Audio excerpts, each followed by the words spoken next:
It's just... Hi, my name is Manuel Montelongo, known as Mari Con Carne here in DC. Let's get ready together, okay? I have been doing drag for a little over 3 years, which has been a lot of fun. So what I'm doing right now is I'm gluing down my eyebrows so I can put powder on them and then put foundation on top of them and make them disappear.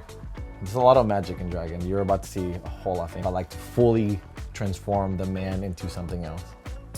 Drag for me has always been about having fun. I started doing it for the community. I made $0 in the very beginning because I wanted my friends to have a place to perform. I wanted to raise more funds, even as an amateur as I could be. What I just did was I set my eyebrows down. Now that it's glue, I put some powder on them.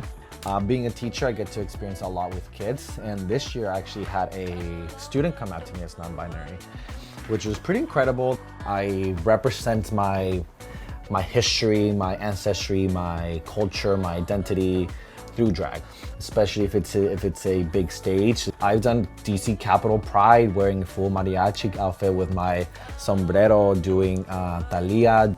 My eyebrows are gone, so now it's time to put on my eyeshadow. My mom is a big inspiration. She's a hardworking Latina woman. My dad is also a big inspiration. He sacrificed everything living in Mexico. And just having that resilience of like, nobody's gonna tell us no except for us.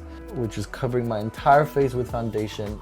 And you're about to see that I'm putting on my concealer to line some areas up. We are blending together. So now we're going to put the contour on the darker parts of our faces. I was very ticked at all the legislation that has been coming out attacking drag performances. Mostly because they're coming for the most vulnerable. They're coming for the trans individuals. They're coming for the gender non-conforming individuals. They're coming for kids.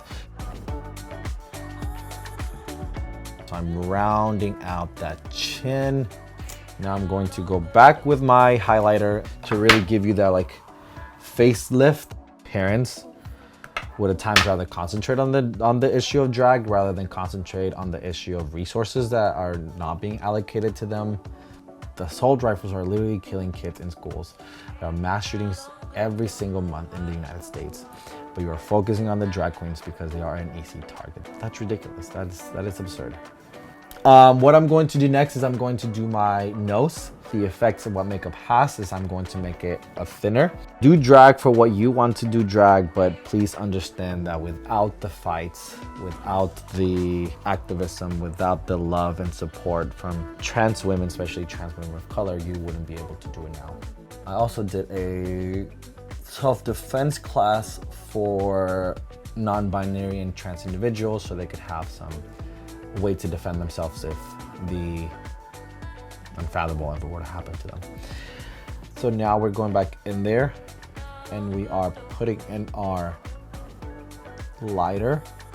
One of the first myths that people like to really say about drag is that drag is just for queer people or trans individuals, and it's not. Drag is for everybody.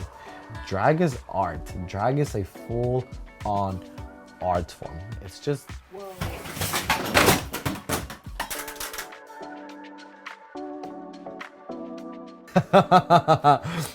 It fell, but you know what? We got up and we continued to do the damn thing.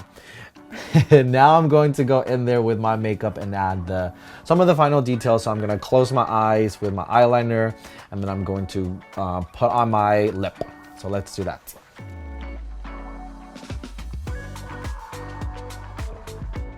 Local elections, local community matters above everything else. That's where you're really going to feel the change. We're not just people in the month of June. We are across every single day, across every single month.